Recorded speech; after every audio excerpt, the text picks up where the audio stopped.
Hey everyone, welcome back to the channel. Today I'm taking a little break from showing you gameplay that I analyze.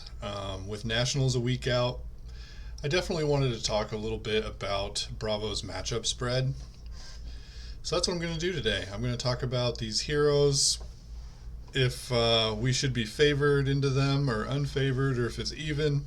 Just talk a little bit about each matchup as well. Let's get right to it. Let's start with a heavy favorite, or what I believe to be a heavy favorite. I'm just going to go with Dromai. Dromai's an interesting one. Before Dusk Till Dawn, there was a chance I might have had a whole different row in this tier list for free, which I thought was, 65-70% plus. I used to think Dromai was very free. I didn't lose to it a lot.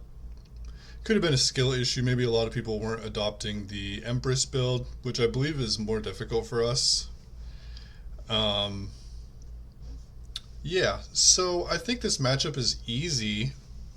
Well, not easy, but favored, mainly because of our popper density and the fact that we can be incredibly aggressive. We have a few pretty good tools in our go again attacks to counter the big dragon archetypes, which are trying to play like a mirror guy and a chroma in the same turn, or a mirror guy and a passing mirage. And if we have zealous belting, it's we can really counter their power turns. It's not like a super easy matchup. Like if you don't know how to play the matchup and you're just pitching non-poppers and not taking damage to be aggressive in certain spots, you definitely lose a lot. You can fatigue like the Empress variants, I believe. They're normally not on Ghostly Touch anymore without Oldhim. Maybe that'll change. And they don't have enough damage to just kind of like get over you blocking. Lost in Thought is a big game though. I lose to that card quite often in second cycle. So it's just something to keep in mind, like if you see them pitch a Lost in Thought next to a Chromai. All in all, I do still think it's a favored matchup. Quite a heavy favorite, but not as free as it used to be. Yeah, we'll just move down the rows. Talk about Dory. I think Dory is a slight favorite. It might even be under 55. It might be like 53, 47, but we do it in sections of 5%. Most Dories, I believe, will not be going aggressive into you. They will be trying to fatigue you. They'll have Tunic. They'll have a lot of shunts. But I think our deck overall is just a little bit more well prepared for them than they are for us. They have to worry about a lot of matchups. And what our deck just kind of wants to do is decently good against them. It's like a mid-range value plan, and our deck's very good at that. You just pitch stack. Our weapon fatigues them a little faster, and we have reactions we can set up in Arsenal. If you're on like a more fatiguey Bravo, I think it's even easier because you have like red staunch response, blue unmovable, red fate, red sink below. And they don't really have a great answer for that. I don't think it's like the easiest matchup to navigate, but it's not that hard. You just kind of take your value and you try to have a park a react in Arsenal. That's not all you need to do, but it's certainly effective if you do that very well. Talk about Rhinar a little. I think Rhinar's fairly even matchup. If it's not even, it's like very slightly unfavored. Like maybe they have 52% into our 48%. Bloodrush Bellow is a hell of a card. We can't really block out that damage. Reckless Swing is a good closer. They can intimidate our hands. So if you're like on a heavy blocking Bravo, you might even be more unfavored than like a mid-range aggressive Bravo. But our weapon in general is just better. a lot of times when they have full tempo, they have to do risky lines like roll scab skins to have a turn that does more than 6 damage. And they don't run like a ton of reactions. They even have to use one of their armor slots just to protect them against rolling a 1 on scabs. And I do think they bring Tunic. So we just have more armor than them. We have a little bit more mid-range aggression. I was trying Zealous Belting into Rhinar, which is pretty good if they're on Crown of Providence, but if they're on the new Flesh Bag hat, Zealous Belting is really awful, so I think you just don't run Zealous Belting into them. But all in all, it's like another mid-range value matchup. If they draw a bunch of Bloodrush Bellows and just kind of make you block with power cards, it sucks. But if you're dominating Cripplings and playing Rouse the Ancients and stuff, you should be able to outvalue them. Talk a little bit about Katsu. Katsu's a tough one. The games I play against Katsu can look really different sometimes. Like sometimes they just destroy me with like an Art of War double bonds turn. Then other times they just get fatigued, and I'm just like, well, if they're getting fatigued, why aren't they setting up a Art of War double bonds turn to like never get fatigued? The issue with them is they're kind of inconsistent. I'll put them at a slight favorite. A lot of times they fatigue themselves with hero ability and Bonds of Ancestry. We have a ton of armor. I do like to go Fist, Titan Fist, and Buckler into them just to have more armor. It helps you protect more big like hands. Like you want to Starstruck, you want to Crippling Crush them. They have a ton of 2 blocks.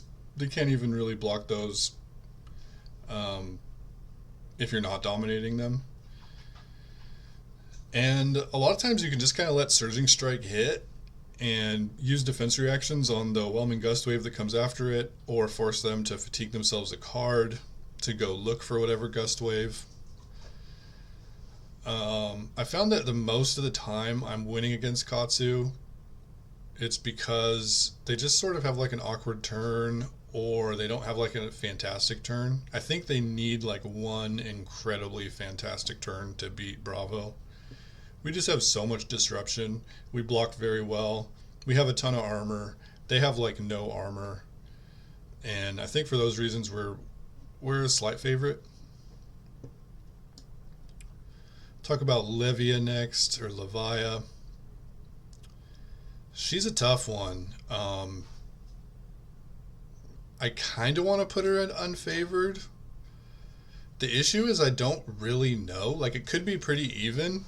It's just that the games where they're not getting unlucky feel very unfavored. But I feel like their kit allows them to just get unlucky like a non-zero amount of the time. Like if even 5% of the time they're just kind of like killing themselves, I think that switches it from unfavored to even. But it's hard to say.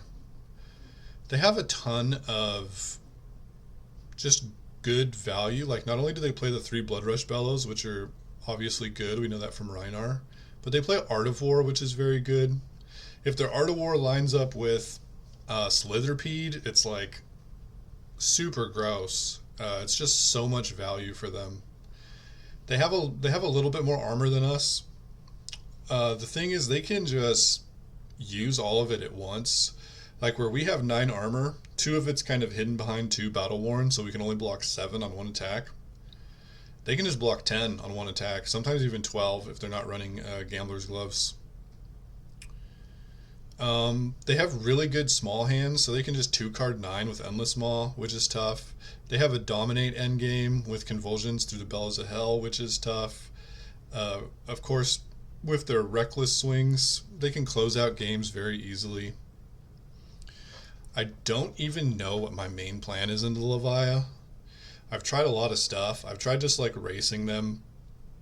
Husk makes it a little tough, but it feels not terrible. I've also tried going super slow and just like blocking out and hammering a bunch. And forcing them to use their Carrion Husk on the hammer. If they have to use Carrion Husk on the hammer, it's pretty good. The problem is when you play that way, they just get to play all three Bloodrush Bellows comfortably. They get to play all three Artivores comfortably. They can even park Artivore in Arsenal and wait for Slitherpede. And it's not great for us. And when you play with that plan, you're really kind of hoping they get unlucky and they can't turn Blood Dead off one turn and they have to like morph into Blasphemate, where the slow plan's very good for us because we'll probably have enough life and armor to just fatigue Blasphemate. I don't have a ton of experience against Levia. It's pretty popular on Talishar, but it can be really hit or miss. I'll just keep it in the unfavored for now, but it might be closer to 50 than 45. I hear really good Levia players say that the Bravo matchup's kind of free, but I've heard a lot of people say that, and I just don't think I agree with a lot of the Bravo takes I hear. No, we'll just throw Arachne up here, heavy favorite. I don't think Arachne can do much against you. You can just board over 60 cards. Hammer's very good. I definitely don't have a lot of experience against Arachne, so one might surprise you, but I just don't even see what their kit can accomplish. If you're just hammering for 6 and blocking for 6, like that almost feels like that's good enough to win at a 60% clip. I don't know. Maybe they can play a bunch of codices and leak some damage. Like, I don't know what my plan into them is, but I don't think you really need one. I think it's just a deck that's on the weaker end, and the majority of people will put Arachne in heavy favorite.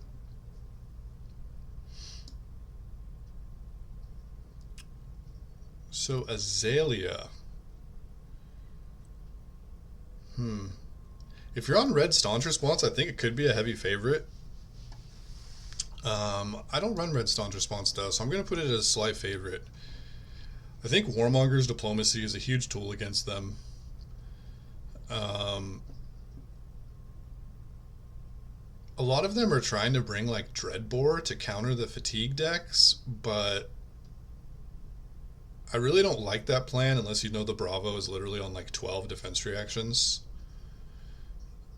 Like Pablo's build from the Calling Birmingham. And even then, I think like if they're spread out at a reasonable amount and you can get them into Arsenal, like you're still just doing your thing and stopping their aggression. Azalea is another like kind of mid-range value matchup where I think you in general just outvalue them. When they have to start blocking, they have a lot more 2-blocks than we do. We have a ton more armor. And honestly, I think their really big turns aren't even like that crazy. It'll usually just be like a big arrow for like 14 with 2 Blood Rots, which is like, 18 values, 18 value. And a lot of time it has like a Seek and Destroy or Inertia or something. So they get to like prevent you from having an arsenal. But unless it's dominated, it's really not that scary. And even when it is dominated, we have a ton of armor. We could have a react and arsenal. There's a lot of things our deck can do that they don't really have a lot of agency over stopping. That I think it's definitely a favorite. I might even put it up into more heavy favorite. Boltyn. I think we're slightly favored against Boltyn. It can be a really close match though. I've definitely lost to my fair share of Boltyns. Raiden or Saber combo. Saber combo can just do their thing and you lose some amount of games. I don't think you're losing more than 50% of the time against the combo though. But against Raiden, they really have to draw Lumina Ascension, and we just have so much armor. We play reacts into them. We have a good amount of non-attack action blues that we can block to like turn off their +1 as well. And all of our disruption is good against them. They have a good amount of armor with the Soulbound Reserve chest or whatever it's called, but we just have so much disruption, and all of it is good against them. Like every single one of our attacks that's red is good against Boltyn. Like they just can't let it go. And for those reasons, I do think we're a slight favorite.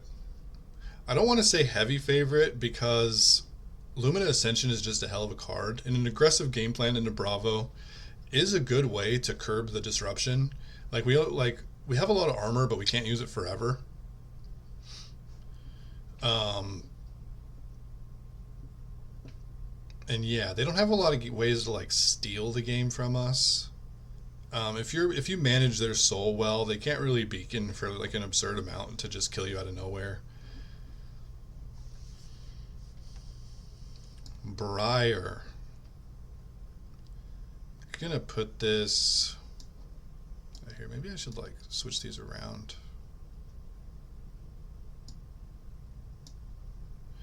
Briar, I think, is one of our most unfavored matchups. It's only gotten worse with Dusk Till Dawn. Anthem of Spring, as innocuous of a card as that looks like, it's very good against us. 2 card blocking a Crippling Crush that's not dominated is just has destroyed me more times than I would care to admit. Um, it's a card that's really hard to play around. Like, if you're playing around that card, you're probably just playing way too scared. But the problem is, if you're not playing around it, people are just gonna like kill you. But also, I guess there's no real way to play around it. Like, what are you gonna do? Not throw your crippling? That sounds pretty ridiculous. It's a matchup I definitely don't think is a mid-range value matchup. I think it's just sort of like a go hard, go fast, and hope you cross the finish line. Like, hope you catch them with a hand that doesn't block well. Of course, with like 4 blues, don't take a bunch of damage just to like throw 8 at them. But blocking with key big disruptive attacks, I feel, is just not worth it. Um, you just kind of have to race, and Bravo's not like the best racing deck, so it's not great. They also have like a lot of armor, and that sucks for us. One big thing about Briar is people don't know if they should take AB1 or AB0 into Briar. If you know for a fact they're just on sort of normal Briar, I think AB0 is fine for the reasons I mentioned before. You're just going as aggressive as possible, and the 1 extra life is good. The issue is, like, there's going to be a non-zero amount of random Briar, like mid-range Nathan Crawford Briar that we saw from a Goliath Gauntlet a few months back. And you really want AB against that deck, because they'll just block you out, keep 1 blue, make a chant, and swing their. I think they play the, not the Nebula Blade, but the Reaping Blade. So they'll just like ping you for 1 every turn, and it's sort of a slow deck, so it can grind you out that way. I've also seen random like lightning builds of Briar. I don't know if that's a deck you should really be afraid of at a major tournament though. And that deck definitely does a lot of arcane to you. I think in the dark, I would go AB0. But if you know your opponent is on like mid-range Briar, AB1 I definitely think is the choice. Yeah, it's a hard matchup. It's always been a hard matchup. Can someone please get them the last 2 points? Please. All of the Bravo boys would be very thankful for whoever LLs that hero. Fi. Oh, Fi.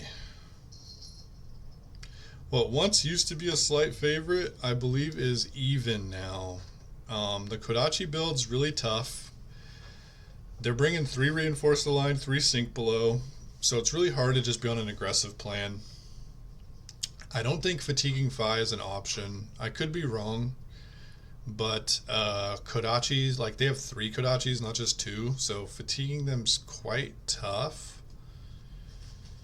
And they can stop our disruption. Like, they sort of have a mini fridge. I know they don't really want to block with Mask of Momentum or Shuko that early, but they certainly can.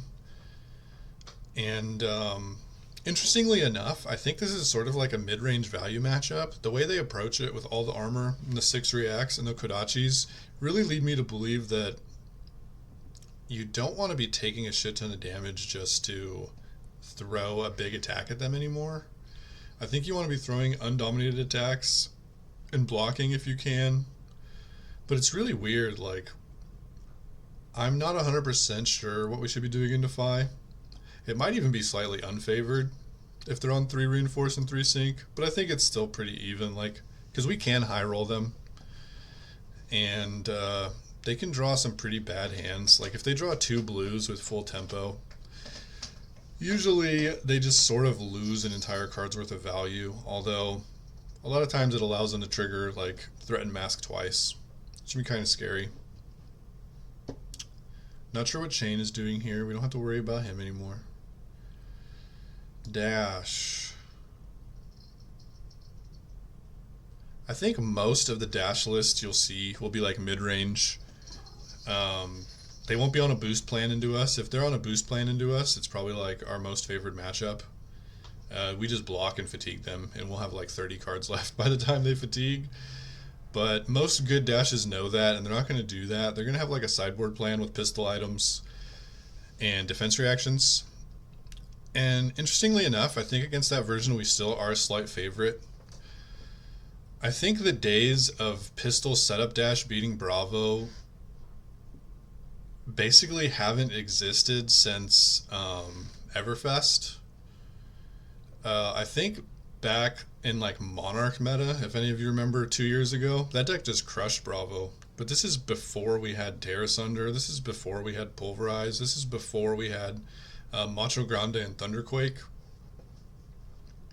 So nowadays we can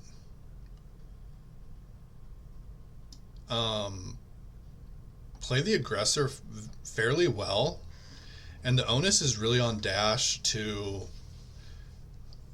understand when they need to be doing damage to us, to understand when they need to take the risk of boosting into us, because a dash that just sort of tries to block and set up items is going to be way behind on tempo, and Bravo just has way too many threats now.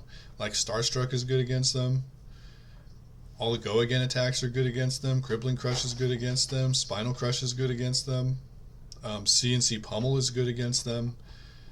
We just have like such a high density of threats that I believe that we're good into Dash now. A lot of Dash players probably still remember the days where they were destroying Bravos. And if the Bravo's trying to block out and play a slow game, the Dash is absolutely favored. But I think against the mid-range versions we're favored. I guess I should talk a little bit about the full control dash. Full control dash is like, it seems like a nightmare matchup, but honestly, it might be like 50-50. They have a bunch of stuff to stop us. Like, they play like Blue Unmovable. They have like Oasis Respite. They have Ironhide armor. But even so, if we catch them slipping with like one big dominate attack, or we catch them trying to set up like an extra item when it costs them too much tempo to do so, I think they really have to play well. They have to play better than we do to win, I think. Again, I don't have a ton of experience against full control dash. It seems like a nightmare on paper, but it might not be as bad as you're thinking. Oh, here's a big one. Iyslander. I think Iyslander is unfavored. It's very close, though. Like, maybe I'll put it above Levia. They just have way more value than us. At the end of the day, they can 2-card 8 us like over and over, and we can't 2-card 8 them basically ever. We have a lot of 2-card 7s, maybe. Like, Swing Hammer for 4, and then AB3 is 7. Swing Command and Conquer for 6, have 1 floating for AB is 7. But they don't even have to give us that Arcane Barrier value. They can just like not moon us when we have a card behind. But it's really not as bad for Bravo as I'm making it out to seem by how I'm talking about it right now, because Bravo does have aggressive tools that can really stymie Iyslander. Like, I'm a big fan of AB3 and Tunic, and I really like Tunic not just because it's like maybe a longer game, you get additional value, but it sort of turns on a couple key cards. Playing Terra Sunder into Iyslander without Tunic is normally like a 4 card play. If they give you a Frostbite, it really sucks. And holding 4 cards isn't easy against Iyslander unless you are doing stuff like resolving Terra Sunder. So the Tunic lets you Terra Sunder off 3 cards through 1 Frostbite. It also lets you dominate a Crippling off 3 blues. Making the Iyslander discard 2 cards I think is huge. It means they're not Ice Veining you. It usually means they're not attacking you for 8.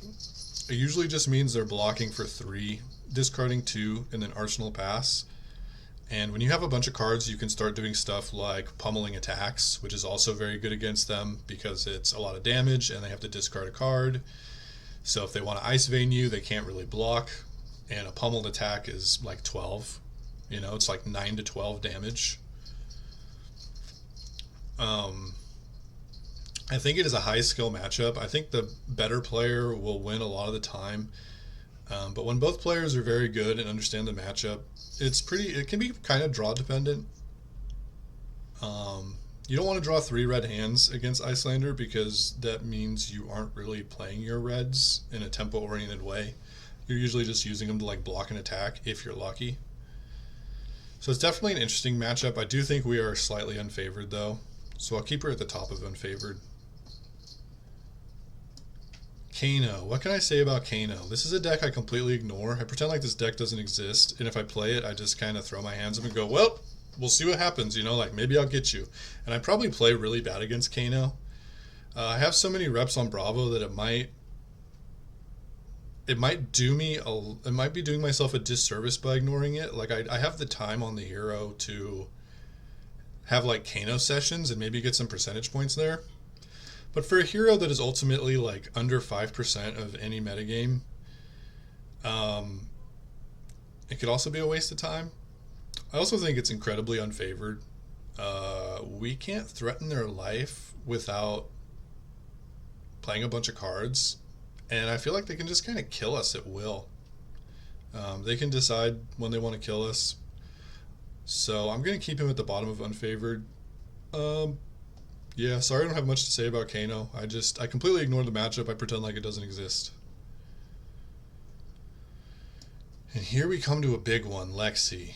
Probably the most represented deck at any nationals that any of you guys are going to attend. Maybe even by a significant margin. Like it might be like 20%, where the next biggest deck might be like 8%.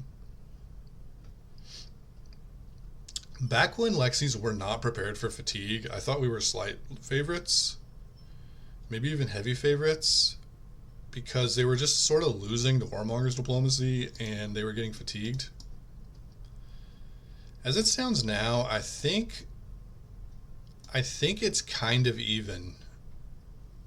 And the hard part is, for me, is that if you don't know if your opponent's preparing for fatigue or if they're just preparing for tempo. So as a Bravo player, I really kind of want to tempo them now. I don't want to fatigue them because I feel like they're ready for fatigue. And when you tempo them and they have like Snapdragon Scalers instead of Perch Grapplers, or they have like Remembrances in their deck, or they're running like 68 to 70 cards, the pressure can really add up. It can be a lot harder for them to combine cards they want to, like 3-of-a-kind Rainrazors. But it kind of depends what level the Lexi's at. Like, if level 0 is they're losing to fatigue, level 1 is they're beating fatigue, and level 2 is they're now back to losing to fatigue but beating tempo.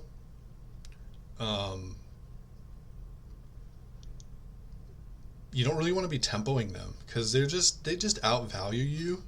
We have a bunch of armor, so they can just kind of outvalue.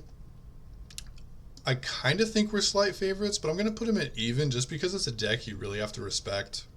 I think the correct way to play against it is actually to like feign fatigue. I do still play Titan's Fist and Steel Braid Buckler into them.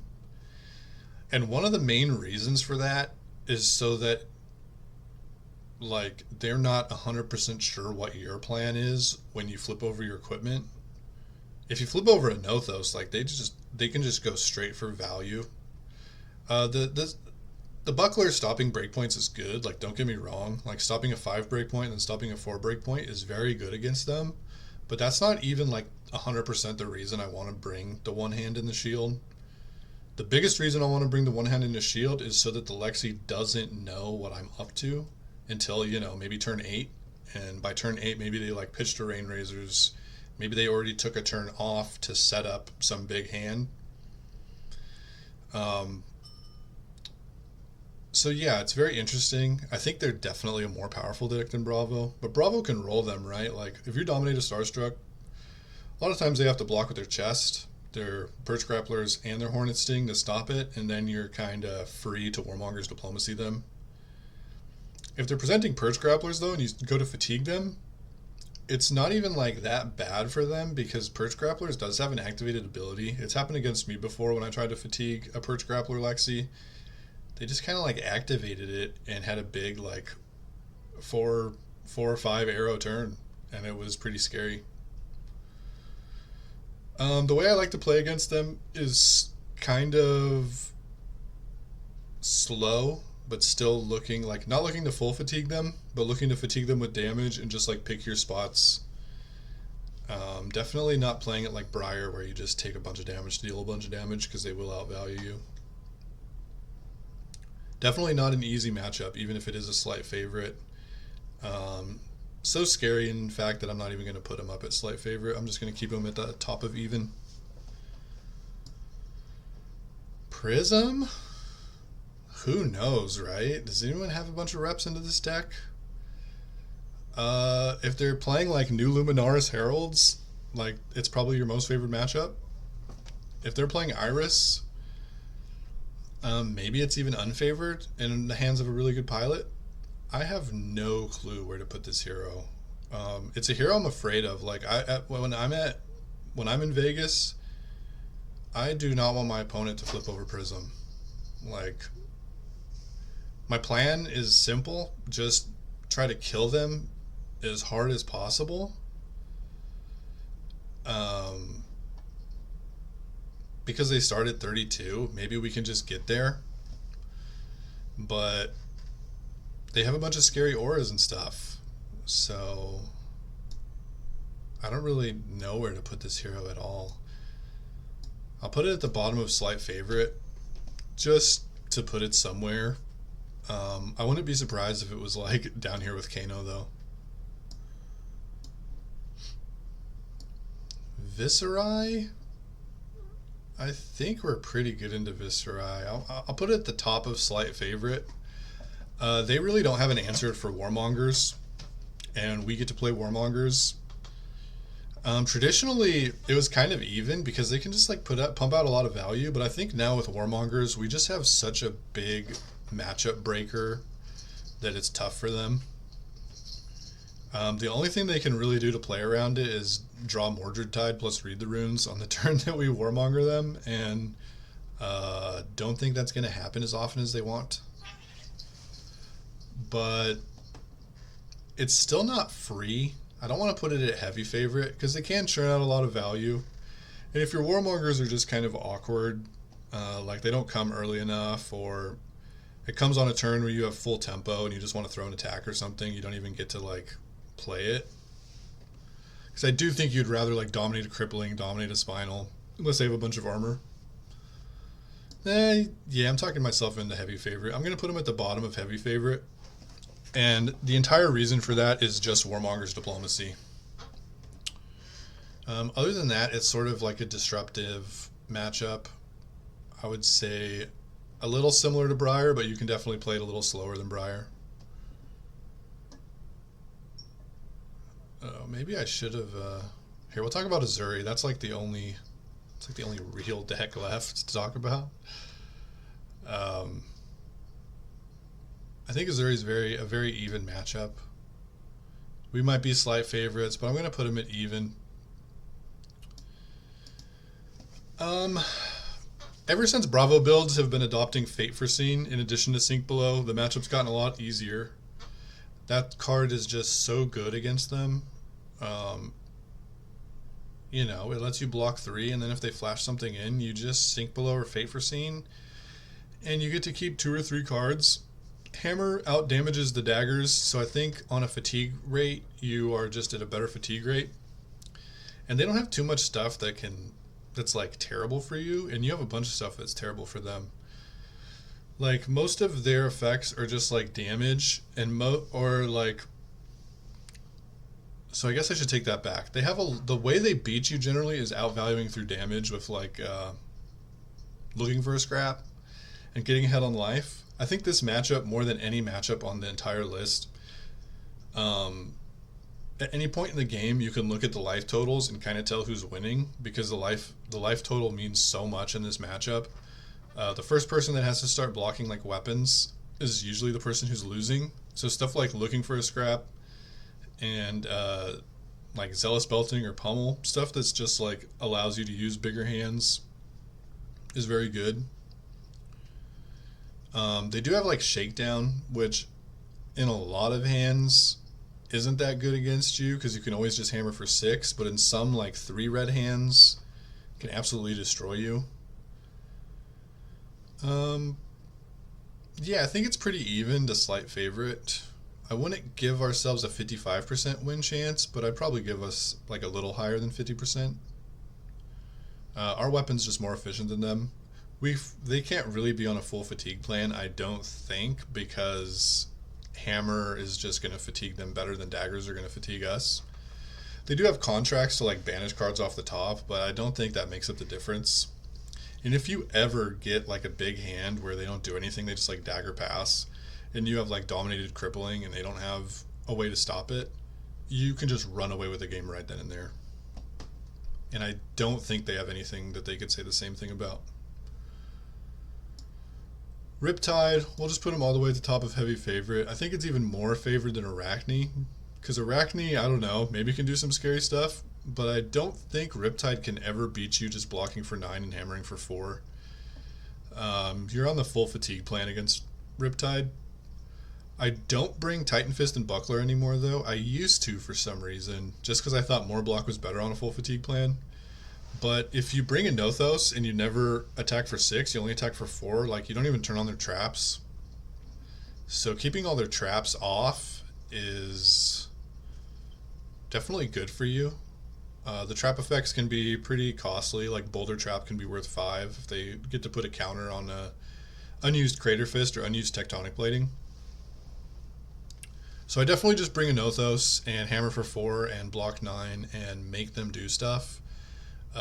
Bullseye Bracer Band hurt them a lot, like they don't even get one really big turn. They just sort of do nothing. Oh, maybe it won't. Yeah, it'll still stay at the top. Vincent, yeah, maybe I should have still kept my free section, because I think Vincent's pretty free too. You just fatigue them. They can't really do a lot. Like they have 3 turns in the game that they can try to set up with like a double Rune Gate attack with Revel and Runeblood or something, but it's just not good enough. Like they can't cross the finish line.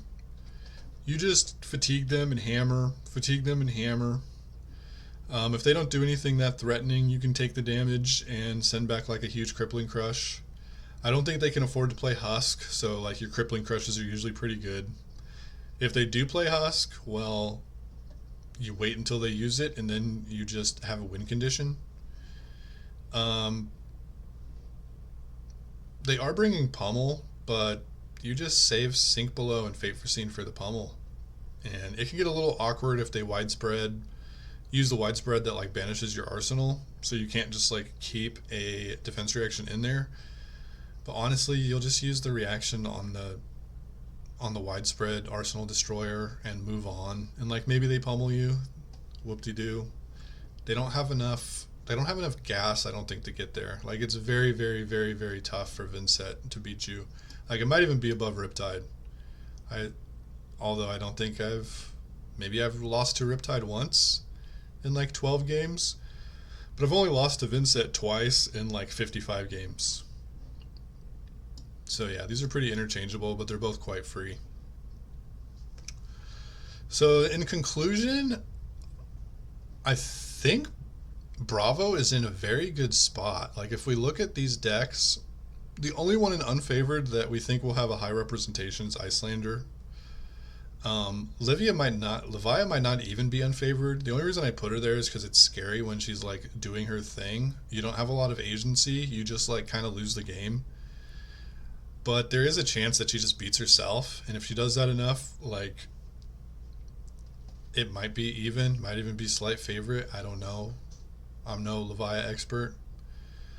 And the fact that Iyslander is like at the very top of unfavored, closer to even than, Briar or Kano, means that you should be able to skill gap people, at least like maybe not at the top tables at nationals, but like day one of the calling, like you should absolutely be able to skill gap Icelanders.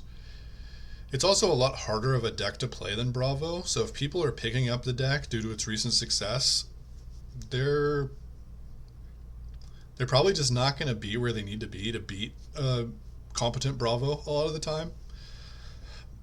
Um, I feel Iyslander has very thin margins. Like if you make one mistake, if you make one bad arsenal, if you use armor once when you shouldn't, like you just lose. Where Bravo, there's a lot more leeway. You can make a lot of mistakes on Bravo and still win, as shown with my gameplay videos. Um, and if we look at the other top decks, Lexi is at the top of even. We might be a slight favorite. We're favored into Katsu, I believe. We're a heavy favorite into Dromai, although that's a traditional, 90-90 matchup. Really good top tier Dromai players will say that Bravo is free. Really good top tier Bravo players will say that Dromai is free. So, who knows? And if we look at some of like the small players in the meta, like your Azaleas, your Dories, your Dashes, your Azuris, you're pretty good. I would say Briar and Livia are in that same category of small players too. But I think Bravo's matchup spread overall is very good. If you've made it this long in the video, thanks for watching. Comment, like, subscribe down below. And I wish you all the best of luck next week at Nationals. If you're in the US, it'll be further out for a lot of countries. But good luck at your Nationals, unless you're sitting across from me. And thanks for stopping by. Have a good one.